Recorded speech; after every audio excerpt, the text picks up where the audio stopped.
ইল্লাল্লাহ লা ইলাহা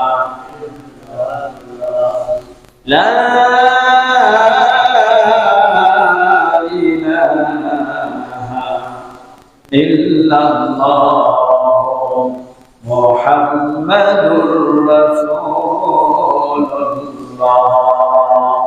সাল্লাল্লাহু আলাইহি ওয়াসাল্লাম।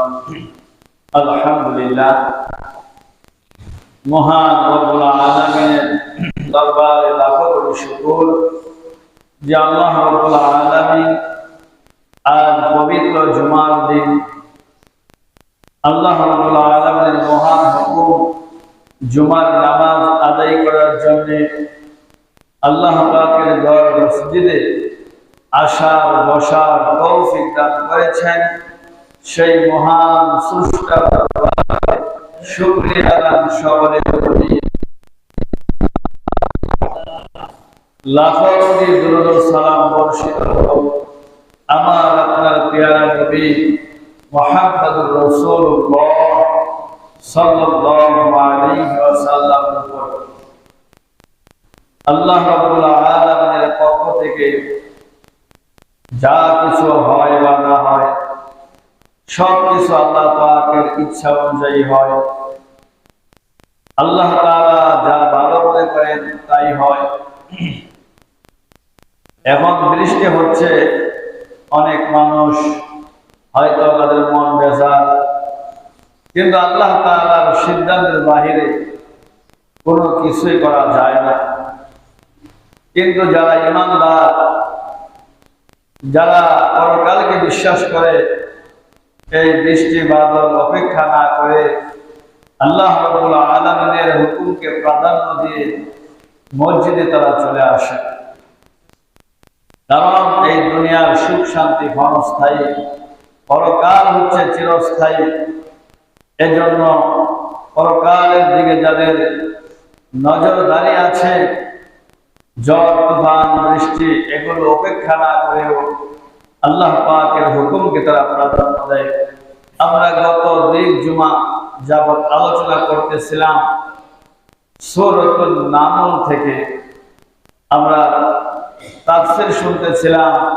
সূরাতুন নামলের ভিতরে আল্লাহ তাআলা অনেক নবীদেরকে নিয়ে আলোচনা করেছেন। তার মধ্যে একজন পয়গম্বরের আলোচনা আমরা করতেছিলাম, যিনি হচ্ছেন এই গোটা পৃথিবীর বাদশাহ ছিলেন, হযরতে সুলাইমান আলাইহিস সালাতু ওয়াস সালাম। আমরা পয়গম্বর সুলাইমান আলাইহিস সালাতু ওয়াস সালামের ব্যাপারে আমরা কিছু জানতে পেরেছি আল্লাহ তাআলার কোরআনুল কারীম থেকে সরাসরি। একজন মানুষের জীবনে তো অনেক কিছুই থাকে, সব কিছু তো আর বলা যায় না। কোরআনুল কারীমের মধ্যে যে মোটামুটি যে কথাগুলো আসছেন ওগুলি আপনাদেরকে আমি শোনানোর চেষ্টা করেছি। আমি গত দুই জুমা যাবত আপনাদেরকে কোরআনুল কারীম থেকে আমি হযরতে সুলাইমান আলাইহিস সালাম এবং রানী বিলকিসের সম্পর্কে আলোচনা করেছিলাম। যে হযরতে সুলাইমান আলাইহিস সালাম তিনি যখন রানী বিলকিসের সাথে চিঠি পাঠাইলেন, বিলকিস রানী তার প্রতিনিধি পাঠানোর পরে তারা যাচাই করলেন পয়গম্বর আলাইহিস সালাম তিনি দুনিয়ার কোন বাদশা, তিনি তো বাদশাহ এবং আল্লাহর পয়গম্বর, যার ভিতরে দুনিয়ার সম্পদের কোনো লোভ নাই, কোনো লালসা নাই, কোনো ধন সম্পদের কোনো প্রয়োজন তিনি মনে করেন না। তিনি আত্মসমর্পণ করতে বলেছেন, মানে আল্লাহর প্রতি ঈমান আনার জন্য তিনি আহ্বান জানিয়েছেন। হযরতে সুলাইমান আলাইহিস সালাম বললেন, তোমরা যে স্বর্ণের টুকরা, বিভিন্ন স্বর্ণের ইট, ধন সম্পদ, রূপা, হীরা মুক্তা নিয়ে আসছো, এগুলো দিয়ে তো দুনিয়ার বাদশাদেরকে কিনা যায়, দুনিয়ার বাদশাদের মন পরিবর্তন করা যায়, কিন্তু আল্লাহ তাআলা আমাকে যে নিয়ামত দিয়েছেন তার চাইতে অনেক বেশি দিয়েছেন। অতএব সম্পদের কোনো প্রয়োজন নাই, তোমাদের মাল তোমরা নিয়ে যিনি দিয়েছেন তার কাছে তোমরা ফিরে যাও। কিন্তু তিনি যদি না আসে তাহলে আমি কঠিন সিদ্ধান্ত নিব। কি সিদ্ধান্ত নেবেন? আল্লাহ রাব্বুল আলামিন সূরাতুন নামলের 37 নম্বর আয়াত থেকে আবার শুরু করেছেন। আল্লাহ রাব্বুল আলামিন বলেন, পয়গম্বর সুলাইমান আলাইহিস সালাতু ওয়াস সালাম ওই প্রতিনিধি দলকে কি বললেন? ইরজি' ইলাইহিম ফালানাতিয়ান্নাহুম বিজুনুদিন লা qibalā lahum biha وَلَنُخْرِجَنَّهُمْ مِنْهَا أَذِلَّةً وَهُمْ صَاغِرُونَ। হযরত সুলাইমান আলাইহিস সালাতু ওয়াস সালাম বললেন, ও বিলকিস রানীর প্রতিনিধিরা, যাও তোমরা ফিরে যাও, তোমরা যা কিছু নিয়ে এসেছো এগুলো তোমরা সঙ্গে করে নিয়ে যাও। আর বিলকিস রানীকে বলবা, তিনি যদি আত্মসমর্পণ না করে, তার দলবলদেরকে নিয়ে যদি ঈমান না গ্রহণ করে, আত্মসমর্পণ না করে, আমি তাদের বিরুদ্ধে এমন এক শক্তিশালী বাহিনী প্রেরণ করব, অর্থাৎ যুদ্ধ করব, যে যুদ্ধে তারা পরাজিত হবে, লাঞ্ছিত আর বঞ্চিত হবে, অপমানিত হবে। এই হুমকি স্বরূপ কথা বলে যখন প্রতিনিধি দলদেরকে বের করে দিলেন, বিলকিস রানীর কাছে যায়। বিলকিস রানীর কাছে তার প্রতিনিধি দল যাওয়ার পরে বলতেছে, ও বিলকিস রানী, এমন এক বাদশার কাছে আমাদেরকে প্রেরণ করেছেন, যিনি সাধারণ কোন বাদশা নয়, যার ভিতরে কোনো সম্পদের লোভ নাই। আমাদেরকে স্বর্ণের ইট দিয়েছেন, হীরা মুক্তা দিয়েছেন, আর ওই বাদশা রাস্তাঘাট পর্যন্ত স্বর্ণ দিয়ে বাধাই করে রেখেছে। সুবহানাল্লাহ। তিনি এমন বাদশা, যেই বাদশার কথা মানুষ শুনে, জিন্নাতে শুনে, পশু পাখি শুনে, গল্পের পিপিলিকা পর্যন্ত শুনে, আকাশের বাতাস পর্যন্ত যার কথা মতো উঠা বসা করে। তিনি সাধারণ কোনো বাদশা নয়, তিনি তো দুনিয়ার বাদশা প্লাস আল্লাহর পয়গম্বর। সুবহানাল্লাহ। রানী বিলকিস চিন্তা করলো, পাওয়ারফুল বাদশার কথা তোমরা বলছো, এই বাদশার সঙ্গে আমরা লড়াই করতে গেলে নিঃসন্দেহে আমরা পরাজিত হব। আর এরকম পাওয়ারফুল বাদশার সঙ্গে যুদ্ধে লিপ্ত হওয়া, এটা হচ্ছে একটা বোকামি। তার চাইতে ভালো হয় চলো আমরা সবাই একসাথে হয়ে আমরা তার দরবারে যাই, যে আমরা তার কাছে আত্মসমর্পণ করি, আমরা বায়াত গ্রহণ করি। সুবহানাল্লাহ। রানী বিলকিস সিদ্ধান্ত নিল, রাজ্যের এমপি মন্ত্রী, বড় বড় উচ্চ পর্যায়ের লোক যারা, এরকম তাফসীরে লেখা হয়েছে 12,000 এরকম সদস্য নিয়ে, একক জনের হাতে এক কেজি এরকম বড় বড় স্বর্ণের ইট নিয়ে এরকম ভাবে রওনা করছে। 1 তোলা স্বর্ণের দাম বর্তমানে, 1 তোলাকে আপনি কি বলা হয়? 1 ভরি। 1 ভরি স্বর্ণের দাম হচ্ছে 1 লক্ষ টাকারও বেশি। আর তাহলে একক জনের হাতে 1 কেজি স্বর্ণ, তাহলে কত ভরি হতে পারে? এরকম 12,000 স্বর্ণ, 12,000 কেজি স্বর্ণ নিয়ে হযরত সুলাইমানের দরবারে রওনা, সাথে ওই ইয়ামানের সাবার রানী বিলকিস সঙ্গে রওনা করেন। সুবহানাল্লাহ। সবগুলা কথা কোরআনের মধ্যে এসেছেন, প্রত্যেক আয়াত আর বলতে গেলে অনেক সময় প্রয়োজন। এবার রানী বিলকিস যখন রওনা করলো, আল্লাহর পয়গম্বর জিন্নাতদেরকে বলেন, ও জিন্নাতের দলেরা, খবর নিয়ে দেখো রানী কি আসতেছে কিনা। এবার জিন্নাত খবর দেয়, ও আল্লাহর পয়গম্বর সুলাইমান, রানী বিলকিস তো রওনা করছে ওই ইয়ামানের রাজধানী সাবা এলাকা থেকে। রানী তো রওনা করলো জর্দান সিরিয়া, অর্থাৎ আপনার কাছে আসবে। কতটুকু দূরে? মাত্র কয়েক কিলোমিটার দূরে আছে। কিছুক্ষণের মধ্যেই আপনার দরবারে এসে হাজির হবে। সুবহানাল্লাহ। আল্লাহর পয়গম্বর সুলাইমান, তিনি যে কত পাওয়ারফুল বাদশা, কেমন তার ক্ষমতা, যেমন বাদশা তার মন্ত্রীদেরও তেমন পাওয়ার। তেমন ক্ষমতাশীল স্বর্ণ এমপি মন্ত্রী আল্লাহ তাকে দান করেছেন। এবার পয়গম্বর সুলাইমান বলতেছেন, রানী আসতেছে, রানীর সিংহাসন কোথায় রাখছে?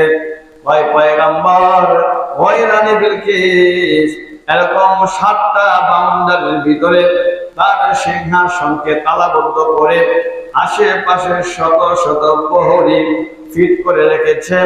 আর বলেছে, আমি সুলাইমান পয়গম্বর বাদশার সঙ্গে দেখা করে আসার আগ পর্যন্ত আমার সিংহাসনকে তোমরা রক্ষণাবেক্ষণ করবা। সুবহানাল্লাহ। আল্লাহর পয়গম্বর সুলাইমান কি পাওয়ারফুল বাদশা!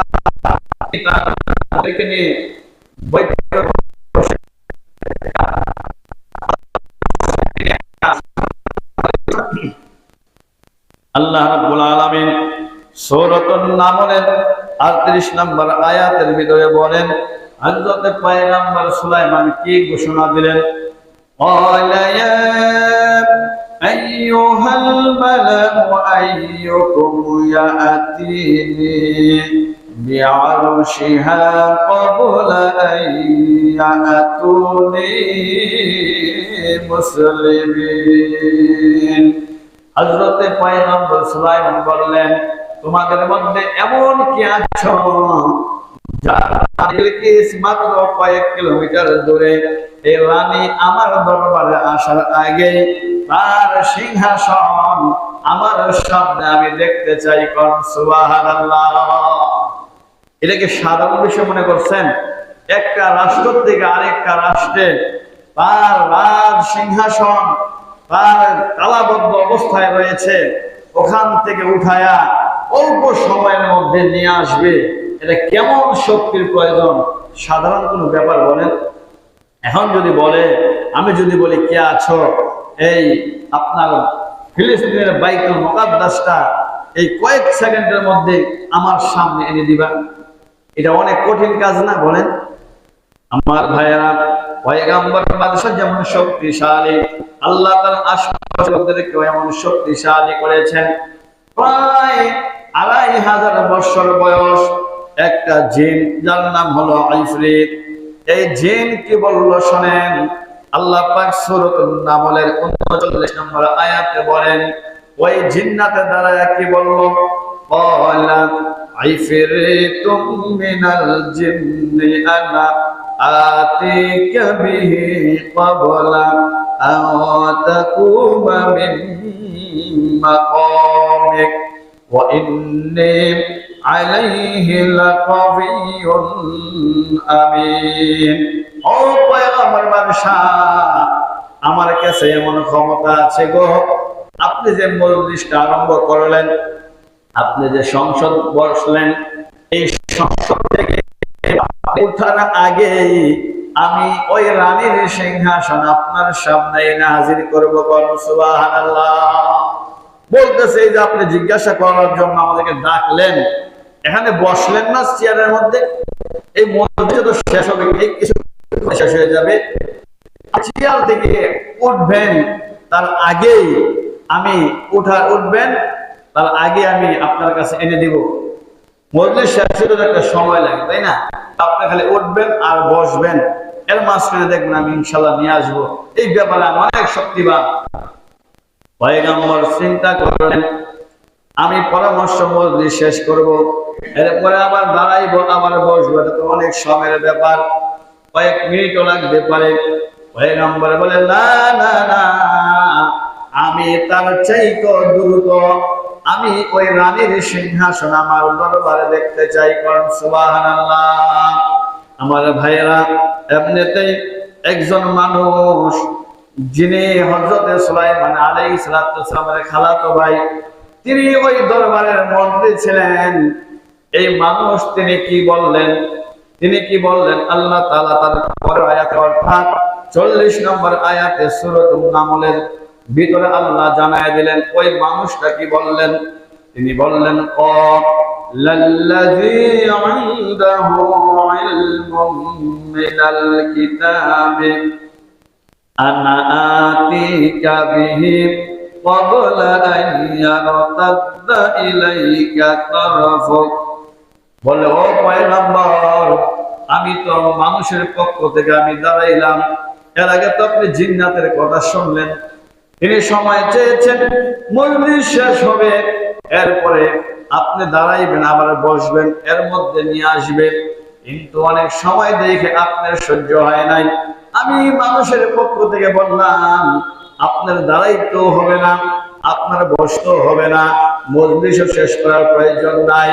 আল্লাহর পয়গম্বর, আপনি শুধুমাত্র চক্ষুটা বন্ধ করবেন আর চক্ষুটা খুলবেন, এর মধ্যেই দেখবেন ওই ইয়ামানের রাজধানী সাবা থেকে রানীর সিংহাসন আপনার সামনে না হাজির করবো।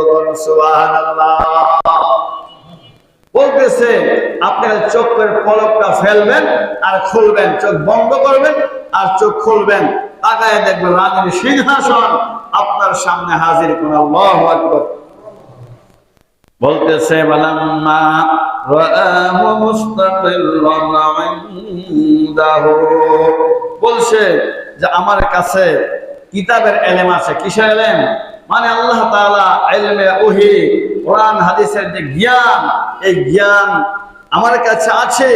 আর ইলমের চাইতে শক্তিশালী কোনো জিনিস আর পৃথিবীতে নাই। তিনি ইলম জানতেন, ইসমে আজম জানতেন। ইসমে আজমের এত পাওয়ার, তিনি চক্ষু বন্ধ করলেন আর খুললেন, এমনিতেই দেখে ওই রানীর সিংহাসন আরেক দেশ থেকে পয়গম্বর সুলাইমানের সামনে হাজির করুন। সুবহানাল্লাহ। ইলমের এত পাওয়ার, অথচ জিন্নাতের এত শক্তি, সেও সময় লাগবে। কিন্তু এই জন্য নবী বলেন, ইলম এত বড় দামি জিনিস। এক হাদিসে রাসূল বলেন, দুনিয়ায় যারা তলবে ইলম, যারা ইলম শিখে আর যারা শিখায় এবং যারা আল্লাহর স্মরণ করে, জিকির করে, এই দলগুলো ব্যতীত পৃথিবীর সব কিছুর উপরে আল্লাহর অভিশপ্ত, আল্লাহ লানত করেন। নাউযুবিল্লাহ। আল্লাহর হাবিব বলেন, মাইয়ুরিদিল্লাহু ইউফাক্কিহু ফিদ্দীন, আল্লাহ যাকে ইলম দান করেছেন, দ্বীনের জ্ঞান, দ্বীনের বুঝ যাকে দান করেছেন, আল্লাহ দুনিয়ার মধ্যে সবচাইতে বড় দামি জিনিস, কল্যাণকর জিনিস তাকে দান করেছেন। সুবহানাল্লাহ। ইলম অনেক বড় একটা নিয়ামত, একটা দামি জিনিস। আমার ভাইরা, আল্লাহ রাসূল বলেন, যে ব্যক্তি নাকি ইলম শিখার জন্য ঘর থেকে বের হয়, আল্লাহর হাবিব বলেন, ঘরের পিপীলিকা থেকে শুরু করে সমুদ্রের মাছ পর্যন্ত তার জন্য দোয়ায়ে মাগফিরাত করতে থাকে। সুবহানাল্লাহ। কলবে ইলম, যারা ইলম শিখে, তাদের পায়ের নিচে নূরের ফেরেশতারা নূরের পাখাগুলো বিছায় দেয়। সুবহানাল্লাহ। ইমাম গাজ্জালী রাহমাতুল্লাহি আলাইহি, তিনি ছাত্র জীবনের একটা ওয়াকিয়া তার জীবনে এসেছে। তিনি একবার খুব ভালো ছাত্র ছিলেন, সবার আগে ক্লাসে যাইতেন, কিন্তু কয়েকদিন যাবত তিনি ক্লাসে 1-2 ঘন্টা পরে যায়। একবার হুজুর কয়, ও ইমাম গাজ্জালী, তুমি বড় ভালো ছাত্র, কিন্তু বুঝি তোমাকে শয়তান ধোঁকা দেয়, ঠিক মতো কেন ক্লাসে আসতে পারো না, 1-2 ঘন্টা সময় লেগে যায়। এবার ছাত্রটা কেঁদে কেঁদে বলে, হুজুর, আমি যেই বাড়িতে লজিন খাই, ওখান থেকে মাদ্রাসায় আসতে মাত্র 15 মিনিট সময় লাগে, 1 সপ্তাহ যাবত আমার 2 ঘন্টা সময় কেন লাগে? হুজুর গো, আমি কিছুই বলতে পারি না, তবে আমি যখন ইলম শিখার জন্য ঘর থেকে বের হই, আমি যখন পাও ফেলি জমিনে, আমি দেখি কে যেন আমার পায়ের নিচে নূরের পাখা বিছায় দেয়। সুবহানাল্লাহ। হুজুর, আমি ওই নূরের পর্দাগুলো এক এক করে সরাইতে অনেক সময় লেগে যায়, যার কারণে আমি মাদ্রাসায় আসতে দেরি হয়। হুজুর তাকে জয়া ধরে কান্দে আর বলে, বাবারে, 20 বছর পর্যন্ত ইলম শিখলাম, 50 বছর পর্যন্ত ইলম শিখাচ্ছি, হাদিস পড়াচ্ছি। রাসূল বলেছেন, তলবে আলেমদের পায়ের নিচে নূরের ফেরেশতারা রহমতের পাখাগুলো বিছায়া দেয়। কোনদিন নিজের চোখে দেখার সৌভাগ্য হয় নাই, আল্লাহ তোমাকে দেখার তৌফিক দিয়েছে। কোন সুবহানাল্লাহ। ইলমের অনেক পাওয়ার, অনেক মর্যাদা। এবার মন্ত্রী বলতেছে, হুজুর, ও পয়গম্বর সুলাইমান, আপনি শুধুমাত্র খালি চক্ষু বন্ধ করবেন আর খুলবেন, আমার কাছে কিতাবের ইলম আছে, আল্লাহর প্রদত্ত ইলম, ইলমে দ্বীন, ইলমে জ্ঞান আছে। আমি সেই এলেমের মাধ্যমে আমি চোখের পলক দেওয়ার আগেই রাজ সিংহাসন আপনার দরবারে হাজির করব। রাজ সিংহাসন নিয়ে তিনি উপস্থিত হইলেন। এমনিতে তিনি বলতেছেন, রানী বিলকিস যে এসে পড়তেছেন, তোমরা একটা কাজ করো, এই রানীর সিংহাসনটাকে তোমরা একটু পরিবর্তন করে দাও। যে মনে করেন যে এই যে একটা মিম্বার যেখানে আমি বসলাম, এটাকে যদি অন্য একটা মসজিদে নিয়ে বলতেছে এই হুজুরই তো আবার আসবে, এটাকে একটু বানিশ করে একটু ডিজাইনটা একটু ঘুরাই দাও, দেখে তিনি চিনতে পারেন কিনা। আল্লাহর পয়গাম্বর এই কথাগুলো কোরআনে আসছে। আল্লাহর পয়গাম্বর বলতেছে একটু স্ট্রাকচার একটু ঘুরাই দাও, একটু মডেলটা একটু পরিবর্তন করে দাও, কিনা এটা তারই সিংহাসন। এমনিতে রানী আয়েশা উপস্থিত, সিংহাসনের মডেল একটু ঘুরাই দেওয়া হয়েছে। পয়গাম্বর সুলাইমান বলতেছে, দেখো তো এই সিংহাসনটা তুমি চিনো কিনা। রানী তাকায় বলে, এটা তো আমার সিংহাসনের মতোই মনে হয়, তারপরে একটু কেমন জানি। তোমার এই সিংহাসন, এর মধ্যে একটু কালারিং করা হয়েছে। সুবহানাল্লাহ। কত দুনিয়ার কোন ক্ষমতা থাকলে এটা করা সম্ভব না। এক দেশের সংসদের ভিতর থেকে রাজ সিংহাসন মুহূর্তে নিয়ে আসা একমাত্র পয়গম্বরকে আল্লাহ শক্তি দিয়েছে। সুবহানাল্লাহ। এবার রানী বলতেছে, পয়গম্বর আমি এই 12,000 বাহিনী নিয়ে আসলাম, আপনার কাছে আত্মসমর্পণ করব, আপনার কাছে বায়াত গ্রহণ করব, আপনার জন্য অনেক হাদিয়া উপঢৌকন নিয়ে আসলাম। পয়গম্বর বলে, দেখো আমি আল্লাহর আমার দুনিয়ার কোনো লোক নেতা নেত্রী সবকিছু ভুলে যায়, ভরে যায়, কিন্তু পয়গম্বর আপনার দুনিয়ার কোনো মালের সম্পদের লোভ নাই। বলতেছে তোমার সম্পদের কোনো লোভ লালসা আমার নাই, দান করেছেন, অতএব এগুলোর প্রয়োজন নাই। রানী মনে করছে এগুলো দিলে হয়তো অন্যরকম হয়ে যাবে, বুঝতে পারো নাই আমি কি বুঝাইতে চাইছি। আমি বলতে চাই আত্মসমর্পণ করো, তুমি কি করো, আল্লাহর প্রতি ঈমান আনো। তুমি যে সূর্যের পূজা করো, তুমি যে গাছের মাছের পূজা করো, এই সব বাদ দিয়ে এক আল্লাহর প্রতি তুমি ঈমান গ্রহণ করো। সুবহানাল্লাহ। হযরতে পয়গম্বর তিনি বললেন, রানীর সিংহাসন তো দেখছে, ওই জিন্নাতরা কিছুক্ষণের মধ্যে আরেকটা রাজপ্রাসাদ তোমরা তৈরি করো, যেখানে রানী ঢুকবে, ওখানে একটু থাকবে বা শুইবে, একটু আরাম করবে, বিশ্রাম করবে। মুহূর্তে জিন্নাতরা বিভিন্ন দামি দামি স্বর্ণ মুদ্রা পাথর দিয়া একটা রাজকীয় সিংহাসন বানাইলেন। এই সিংহাসনে ঢুকার আগে আবার সুলাইমান পয়গম্বর বলেন, একটা নদীর মতো একটা পানি জ্বলাও, একটা বানাও, এটার উপর দিয়ে একটা তোমরা গ্লাস দিয়ে, পানির কালারের গ্লাস দিয়ে একটা কার্পেটিং করে দাও। রানী যেন মনে করে এটা পানি, আসলে পাড়া দিলে পানি তার লাগবে না। তখন তিনি একটা জলাশয় বানালেন। এই কথাগুলো কোরআনের মধ্যে এসেছে। পয়গম্বর সুলাইমান যখন রাজ সিংহাসন বাইতে বললেন, তার সামনে দিয়ে একটা পানি ঢিন বানাইলেন, এর মধ্যে গ্লাস দিয়ে কার্পেটিং করলেন। রানীকে বলছেন, আপনি এটার ভিতরে আপনি আরাম করেন। তিনি যাবেন, মনে করছেন যে পানি, উঁচু করলেন। পয়গম্বর হাসলেন আর বললেন, এ রানী, এখানে পানি না, এর উপরে পানির উপরে কার্পেটিং করা। সুবহানাল্লাহ। আল্লাহর পয়গম্বর সুলাইমান আলাইহিস সালামের এই সব কিছু দেখার পরে হযরত সুলাইমান আলাইহিস সালামের কাছে রানী বাধ্য হলো যে না, আসলে আমি যে ধর্মের মধ্যে ছিলাম, গাছের পূজা, মাছের পূজা, সূর্যের পূজা করেছি, এগুলো সব কিছু মিথ্যে। আবার তিনি কি ঘোষণা করলেন, আল্লাহ তাআলা সূরাতুন নামলের আপনার 33 নম্বর আয়াতের শেষের অংশের মধ্যে বলেন, قالت رب إني ظلمت نفسي وأسلمت مع سليمان لله رب العالمين। রানী সঙ্গে সঙ্গে বললেন, আমি সুলাইমানের যে রব, আমি সেই গোটা বিশ্বের প্রতিপালক আল্লাহ গ্রহণ করলাম। সুবহানাল্লাহ। তিনি বললেন, আমি যা করেছি এতদিন আমার নফসের উপরে আমি জুলুম করেছি, অত্যাচার নির্যাতন করেছি, ভুল করেছি, আমি পয়গম্বরের হাত ধরে আমি কালেমা ঈমান গ্রহণ করলাম। সুবহানাল্লাহ। এই যে সূরাটা সূরাতুন নামলি, এর নামও শব্দের অর্থ হচ্ছে পিঁপড়া। পিঁপড়ার নামে আল্লাহ একটা সূরা নাজিল করছেন। এই কথাগুলো বলার সময় পাই নাই। কি কথা পিঁপড়া বললেন, যার কথা শুনে আল্লাহ খুশি হইয়া এরকম ভাবে তার নামে একটা সূরা নাজিল করে দিল।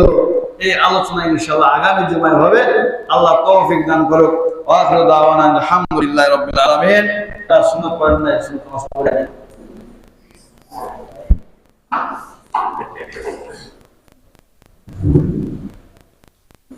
এটা থিয়া দেন উপরে। আল্লাহ